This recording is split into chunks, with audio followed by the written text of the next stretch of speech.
ሻሎም ሻሎም፣ ሁሉ ሰላም፣ ሁሉ ደህና። ክብር ለእግዚአብሔር ይሁን። ሁሉ በጎ ነው። ዛሬ በውስጥ ምን እንደመጣ ልንገራችሁ። በተለይም በህይወት ውጣ ውረድ ላይ በምንኖረው ኑሮ እይታችን በነገር ሁሉ ላይ በአንድ ነገር ብቻ ላይ አይደለም፣ በነገሮች ሁሉ ላይ ትክክለኛ ሚዛናዊ ፍትሃዊ እንዲሆንልን ያስፈልጋል። ነቢዩ ኢሳያስ በትንቢተ ኢሳያስ ምዕራፍ 5 ከቁጥር 20 ላይ በጣም ከባድና ትልቅ የሆነውን ቃል አስቀመጠ። በተለይም እይታ ክፉን መልካም ለሚሉ፣ መልካሙን ክፉ ለሚሉ፣ ጨለማውን ብርሃን ለሚያደርጉ፣ ጣፋጩን መራራ፣ መራራውንም ጣፋጭ ለሚያደርጉ ወዮላቸው አለ።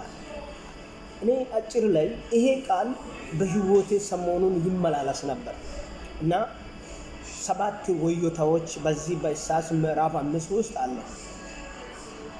ከነዛም ወዮታዎች አንዱ ወዮታው ክፉውን መልካም ነው ብለው መልካሙን ክፉ ነው ብለው ለሚበይኑ፣ ለሚወስኑ፣ ተስማምተው ለሚኖሩ ሰዎች ችግር የለም ብለው ለሃይማኖት ለስርዓት ለሚኖሩ ሰዎች፣ ሁለተኛ ጨለማውን ብርሃን ነው ብለው ብርሃኑን ደግሞ ጨለማ ነው ብለው ተስማምተው አክሴፕት አድርገው ለሚኖሩ ሰዎች፣ ሶስተኛ መራራውንም ጣፋጭ ነው ጣፋጭም ደግሞ መራራ ነው ብሎ እኛ ከተስማማን ምን ችግር አለ ብለው ለሚኖሩ ሰዎች ባጭሩ መልእክት መጽሐፍ ቅዱስ ምን እንደምናገር ልንገራችሁ።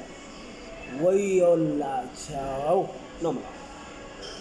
ስለዚህ ስታዩት ነገሮችን በሰዎች አይን አትመልከቱ፣ በራሳቸው አይን ተመልከቱ። ከዚያም ህይወት የግል ነች።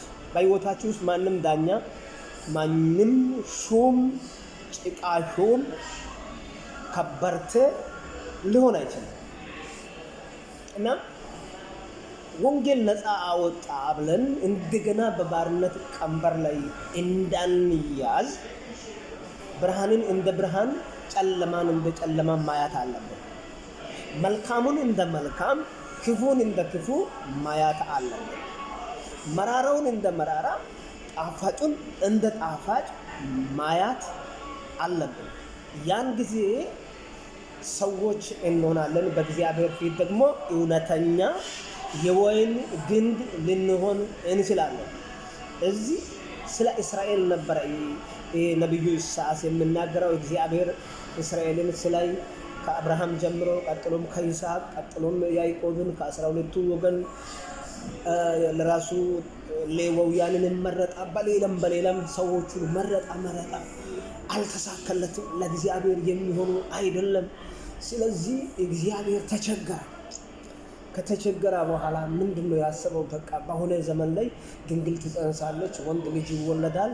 ያ ወንድ ልጅ ትወልድ የእግዚአብሔርን ሐሳብ ምት የሚያደርግ ወይም ፉልፊል የሚያደርግ የእግዚአብሔር ልጅ በመንፈስ የሆነው የሚወለድ አለ። በሱ ብቻ እግዚአብሔር ልቡ ያርፋል የሚል ተስፋ ሰጠና የሰው ልጅ በቃ መንፈስን ከሰው ልጅ አነሳለሁ እስከ ማለት ድረስ እግዚአብሔር ተጻጸተ ሰውን ስለመፍራት።